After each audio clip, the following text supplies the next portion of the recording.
Now, on October 6, 1973, a terrorist bomb shattered the afternoon of Yom Kippur, which is considered the most sacred of the holy days in the Hebrew calendar.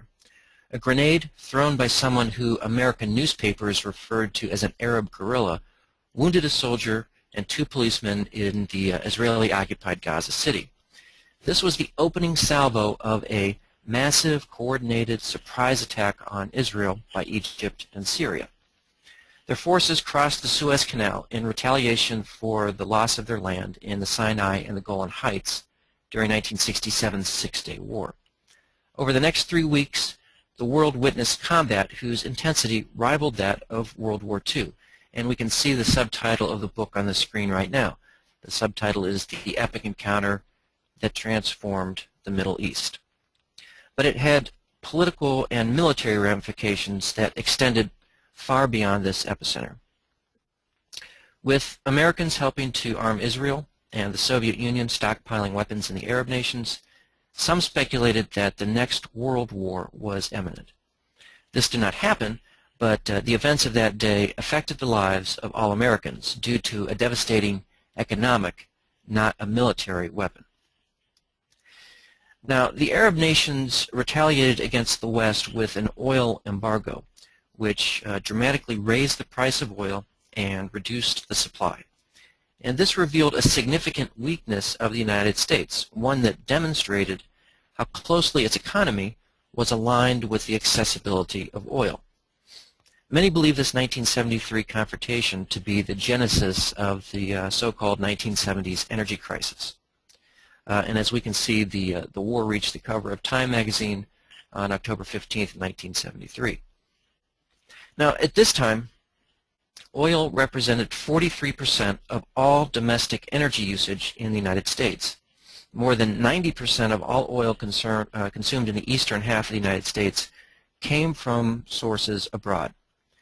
So as the United States became a superpower in the 20th century, the American engine became increasingly powered by a fuel not of its own making.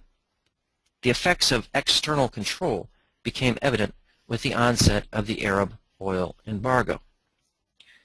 Now, because of American support of Israel, Saudi Arabia announced a 10% reduction in the flow of oil to the United States and its allies, with the threat of an additional 5% reduction each month unless the West stopped sending arms to Israel. On the screen now you can see an image from Time magazine of King Faisal of Saudi Arabia. He was the person most responsible for deciding to remove Saudi oil from the world markets and causing the price to skyrocket. And Time magazine declared him as the man with the hand on the valve. And by the way, 1 year later, Time magazine declared King Faisal the person of the year. However, in 1975, he was assassinated by his nephew. So now, back in 1973, at the time of the embargo, Saudi Arabia was producing 8.5 million barrels of oil a day, and it represented the 3rd largest oil exporter to the United States, roughly 400,000 barrels per day. Similar threats of oil reduction came from other members of the oil cartel known as the Organization of Petroleum Exporting Countries, or OPEC. Oil was the lifeblood of the United States, and a shortage, either real or perceived, or a threat to its access, quickly revealed itself to be the nation's Achilles heel. Now, although a ceasefire was negotiated by October 22nd, just weeks after the fighting began, the conflict caused an economic ripple effect that spread throughout the entire world. Neither Israel nor the Arab nations officially won, but the conflict became an important symbol of identity and strength in the Muslim world. The conflict was also significant outside the Middle East as well. Superpower patrons had come to the support of both sides, threatening to engulf the world in conflict, and it all but destroyed the détente negotiated by President Nixon and Leonid Brezhnev, depicted on the screen right now.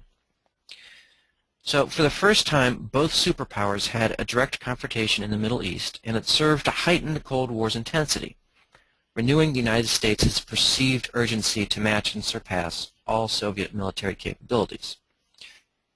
But more than just these international politics were at stake. So too were some of the most important and fundamental aspects of the American way of life. Again, we look at a Time magazine cover from December 31st, 1973. Was this going to be the end of the affair with the big car in the United States? And here we have another important image from Time magazine.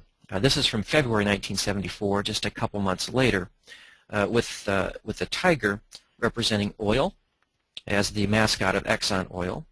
And he's wearing an S on his fur right here, similar to the Superman S, but as you can see, this S has been turned into a dollar sign.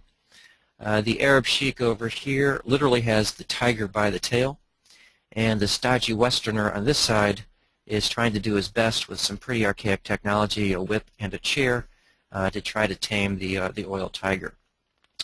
But it was not just the auto industry that was concerned. United States politicians were certainly aware of the effects of the energy crisis and the oil embargo, and anyone who lived through this period will recognize some of these pictures that are appearing on the screen now. You can see gas shortages over here, long lines at gas pumps here. In the middle, we have a decrease in the speed limit from 70 to 55 miles per hour to conserve fuel, and also an attempt to find oil reserves in the United States with the Alaska Pipeline, pictured here, and the map of the Alaska Pipeline over here. And of course, the average American felt this most acutely in their own pocketbook with the increasing price of gasoline from 38 cents to 55 cents a gallon, or as Tom Shell depicts here, gas was an arm, a leg, or for premium, the firstborn. It wasn't quite that bad, but there were some concerns. Okay, so where does NASA fit into this story? Well, NASA's involvement starts on January 31st, 1975, when two prominent United States senators wrote a letter to the NASA administrator. The senators were Frank Moss here, the Democratic senator from Utah, and Barry Goldwater here, a Republican senator from Arizona. The NASA administrator was James Fletcher. This letter was the genesis of what became one of the nation's largest coordinated fuel conservation programs ever attempted. Now, interestingly, though the letter came from these senators and was sent over here to NASA, its origins were actually NASA itself, specifically John Kleinberg. And I'd be remiss if I didn't mention this point, but Kleinberg served NASA in a variety of leadership positions, such as the head of Lewis Research Center. I interviewed him for my book, and he told me this. Kleinberg said, quote, "Moss, of course, wrote us a letter that justified the ACE program, but I wrote that letter and let them sign it." So the letter goes from Kleinberg to the senators back to the NASA administrator. So regardless of where this came from, Moss and Goldwater were the leaders of the Governmental Committee on Aeronautical and Space Sciences, and they were greatly concerned about the energy crisis. While everyone knew about the increasing costs of filling up their own automobiles, the effect on commercial aviation was taking an even greater toll. Airline industry leaders at the time were painting a bleak economic picture, using phrases like, "It was an immediate crisis condition," "there was long-range trouble," "serious danger," and "economic dislocation." Pan American, at the time the United States' largest commercial airlines, it suspended service to 12 cities. The president of United Airlines concluded that, quote, "the economic vitality of the industry is draining away." So the response was a conservation strategy, which became the primary means to counter the effects of the energy crisis. And this brings us to 1975, when Senators Moss and Goldwater wrote to Fletcher asking for NASA to establish an aeronautical fuel conservation program. Now, NASA had actually, they had already been working on several important strands of fuel conservation, and this provided them for an opportunity to pull all of these together. And in a month's time, NASA established a group called the Aircraft Fuel Conservation Technology Task Force. It was led by Jim Cramer, here depicted on the left, and Jim Cramer was from the Office of Aeronautics and Space Technology, and he became the director of this 15-member task force, which came to be called the Kramer Committee. I do want to point out Joseph Chambers here on the right.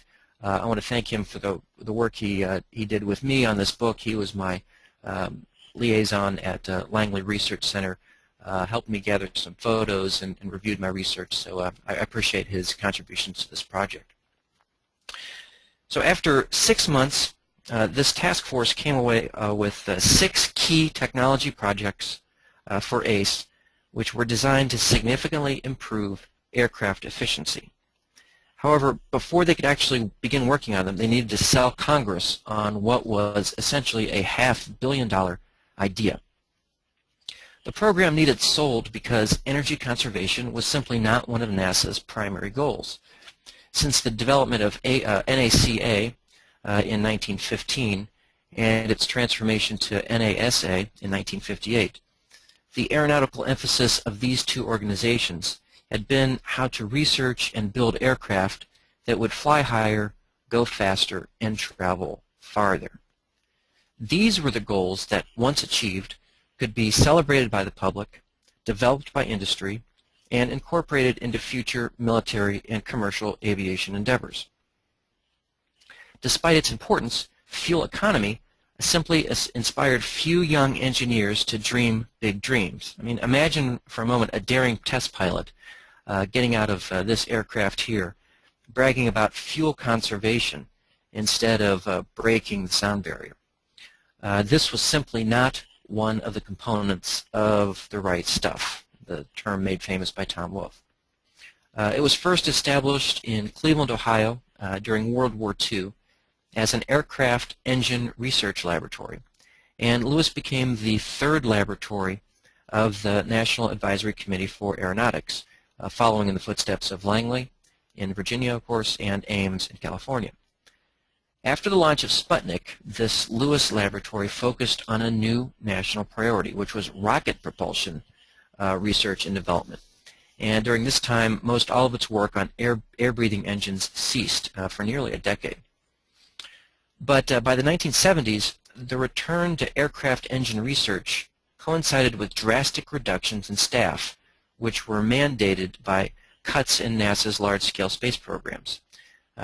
This resulted in the exodus of nearly 800 personnel in 1972, and it sparked an effort to redefine the center's mission and find new sources of funding. 1 year later, the Nixon administration reduced the entire NASA budget by $200 million, which also coincided with OPEC's oil embargo, and this really galvanized the center's director, Bruce London, to look for new ways to use his propulsion expertise to help solve the energy crisis. Lewis engineers were exploring a variety of alternative energy programs, and historian Virginia Dawson, who served as my technical liaison for Lewis Research Center, Glenn Research Center, for my book, she wrote an excellent history of Lewis called Engines and Innovation. And what she said was she characterized this entire period as Lewis turns earthward. So in 1974, Lewis received $1.5 million for a wind energy program. You can see some of the results of that here from the National Science Foundation. And at the time, this became the 2nd largest windmill ever constructed in the United States. And one somewhat enthusiastic engineer who worked on these windmills predicted that the country would soon see hundreds of thousands of windmills generating electricity across the United States. We haven't quite gotten there yet, but we are certainly seeing an increase in wind turbines. Now, the creation of an electric automobile was another Lewis project. This was known as the Hybrid Vehicle Project, and its engineers researched several experimental concepts to increase fuel efficiency in automobiles, decrease emissions, and of course respond to the growing national need caused by energy dependence. And I don't know, to me this kind of looks like a prototype, a boxy prototype of a Prius, but this was Lewis's attempt at an electric car.